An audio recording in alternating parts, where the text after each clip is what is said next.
las 7 de la mañana con 12 minutos, 7 horas con 12 minutos, y nuestro primer invitado para las entrevistas en vivo se encuentra ya con nosotros en estudio, Andrés Jaramillo Carrera, quien es analista y consultor político, y vamos a referirnos, una vez que están cerradas ya las inscripciones o las inscripciones de los candidatos como tal, ¿qué pasa en el ámbito político de la Asamblea, por ejemplo? Analicemos qué fuerza será parecida a lo que estaba pasando, lo que hemos estado acostumbrados a ver en los últimos años, o para dónde se mueve, y ya se puede pensar en la fuerza, las alianzas que se den al interior de la Asamblea, por ejemplo. Andrés, muy buenos días, bienvenido a La Señal de Saracay. Muchísimas gracias, Marinela, y un saludo cordial a toda la población de Santo Domingo. Precisamente lo conversábamos un poco antes de arrancar la entrevista. Quizás esta asamblea va a ser muy diferente a la que nos hemos acostumbrado a ver en los últimos 13 años. Es decir, una asamblea en donde habían mayorías legislativas que de alguna forma podían tener la capacidad, por ejemplo, de aprobar leyes por sí solas, es decir, contando con 71 votos. Eso no se verá en la siguiente asamblea.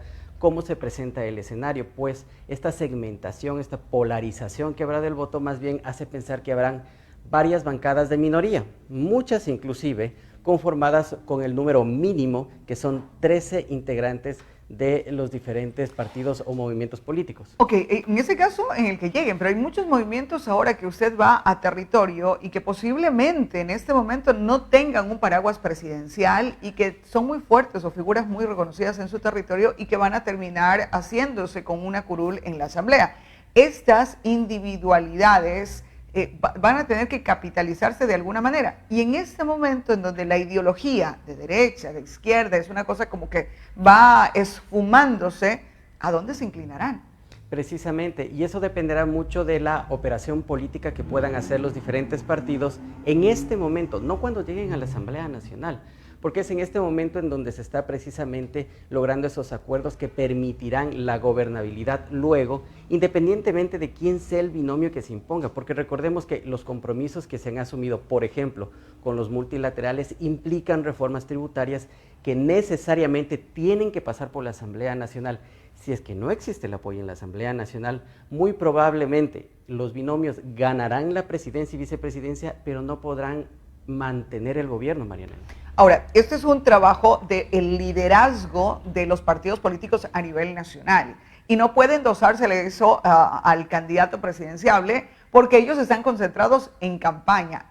Ahí vemos la estructura verdaderamente, si hay partidos políticos, organizaciones políticas que tienen algún tipo de estructura un poco más sólida, y lastimosamente en el Ecuador vemos que aparece lo político cuando hay campaña y desaparece cuando deja de ver. Entonces, en este momento, ¿a quiénes vemos que estén haciendo ese trabajo? Exactamente, lamentablemente los movimientos y los partidos se han creado más como vehículos electorales y no precisamente para ejercer este proceso de participación y en el que la ciudadanía pueda verse involucrada directamente en el quehacer de las políticas públicas. Y este es un inconveniente, precisamente por lo que mencionas. Hay un enfoque más hacia lograr la candidatura de presidencia y vicepresidencia y se están descuidando de las listas de asambleístas. Quienes tienen clara la película, lo que están haciendo ahora es logrando acuerdos previos legislativos. ¿Con quiénes? Con las personas que, de acuerdo a los primeros sondeos, o que eventualmente se conoce que pueden llegar a la Asamblea Nacional y tengan un interés o no estén en este momento con algún presidenciable en mente, y es precisamente esos votos los que harán la diferencia y los que finalmente valdrán oro a la hora de aprobar estas leyes, por ejemplo, económicas que tanto necesita el país. Ahora, ¿qué tan fácil es para un candidato local con movimientos solamente de su territorio poder alcanzar cuando tiene mucho peso el tema de paraguas nacional por un lado? ¿Y por qué tiene tanto peso? Porque tenemos tanta variedad, es decir, vendrá una sábana al momento de elegir que la gente no se dará la molestia de analizar todo, sino que va ya con una lista en la cabeza, y esa lista posicionada tiene mucho que ver con la figura nacional.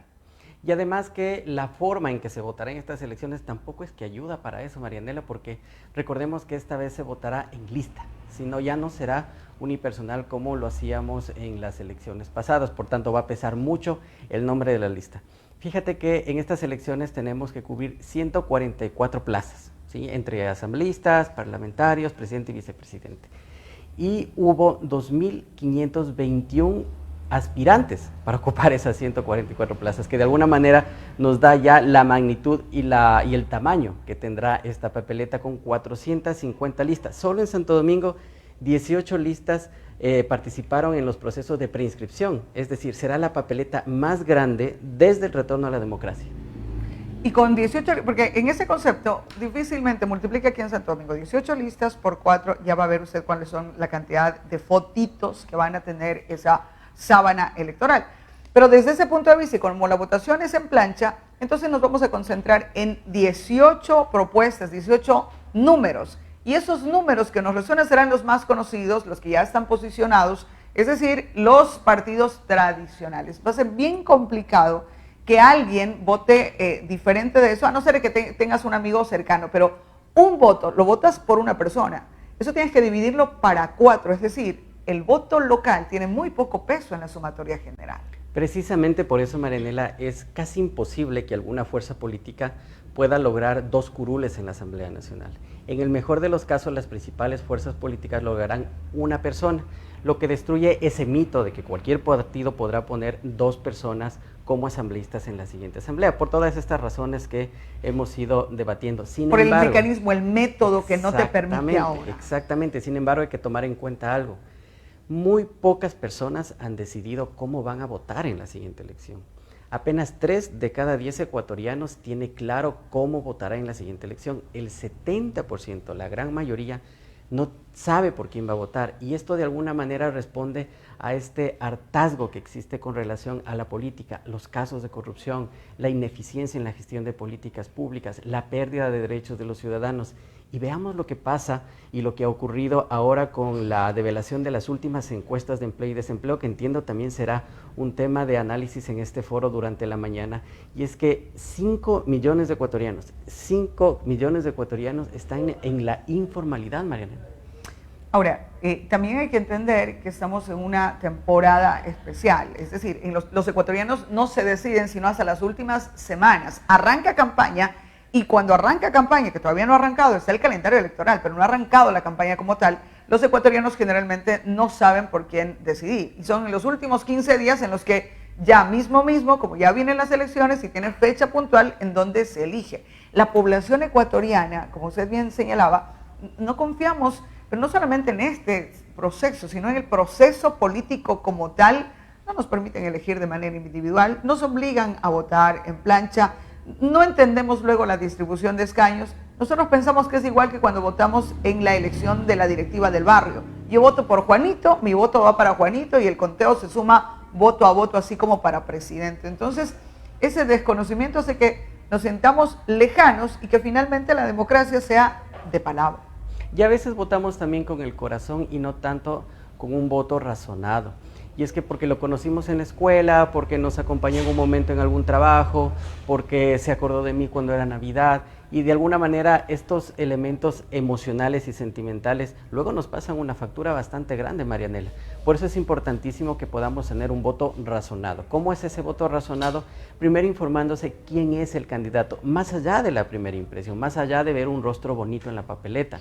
Y lo segundo es saber efectivamente cuáles son concretamente las propuestas que tienen. Si un asambleísta empieza a hablarles, por ejemplo, de que va a construir obras, está clarísimo que ni siquiera tiene la ruta o ni siquiera tiene clara cuál es la competencia de un asambleísta. Por eso es importantísimo saber quiénes claramente tienen leyes para presentar y cuáles son esas leyes que se traducirán en propuestas de campaña para saber cómo van a enfrentar el desempleo. ¿Qué van a hacer con esos 5 millones de ecuatorianos que están en informalidad? ¿Qué van a hacer con el tema de la inseguridad? ¿Y qué van a hacer con otros temas que seguramente saldrán y que serán otros coletazos de esta pandemia que, ojo, no va a terminar con el siguiente gobierno?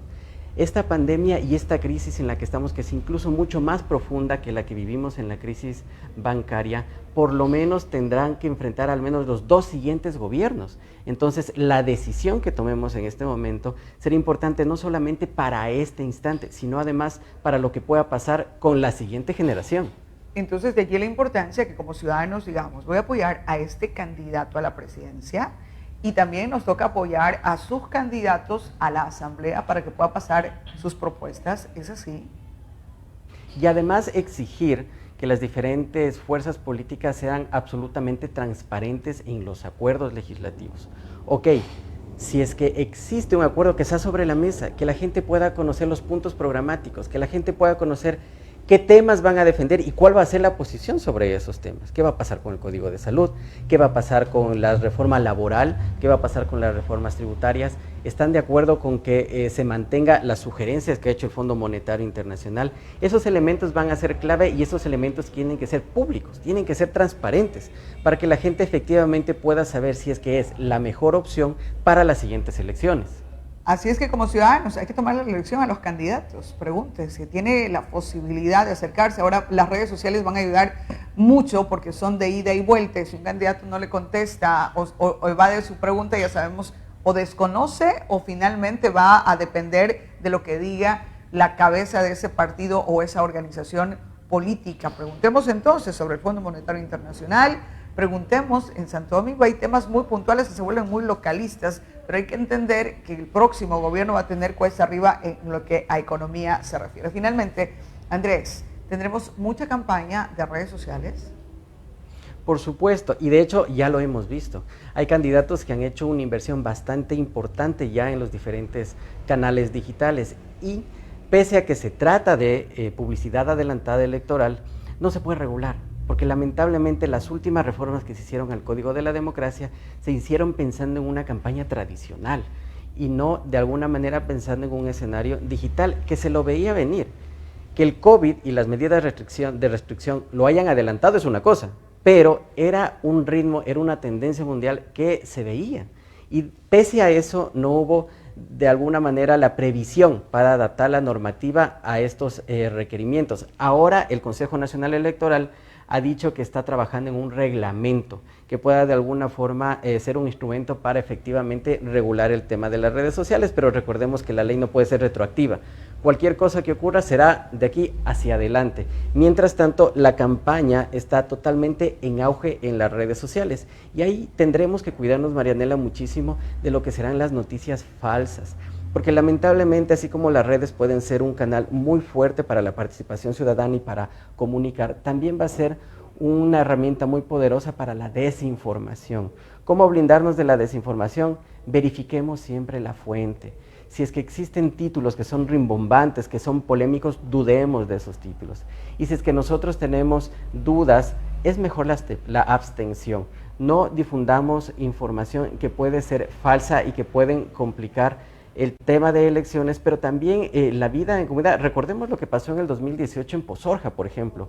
Recordarán ustedes que por un mensaje de WhatsApp que luego se difundió en redes sociales, se señaló a personas que habían sido detenidas como supuestos violadores. La gente enardecida llegó al sitio, quemó el retén policial y mató a las personas que habían sido detenidas. Luego se constató que no habían sido, como inicialmente se dijo en las redes sociales, sino que habían sido detenidos por un robo de $200 y un celular. Así es que las redes sociales, las noticias falsas realmente pueden ser un peligro y es importantísimo la educación que como ciudadanos podamos tener para no replicar todo lo que nos llega al teléfono. Detengámonos un minuto, solo un minuto. Veamos si eso tiene una firma de respaldo, veamos si es que ha sido información verificada y si no, evitemos compartirla. Andrés, muchísimas gracias por habernos acompañado en esta mañana.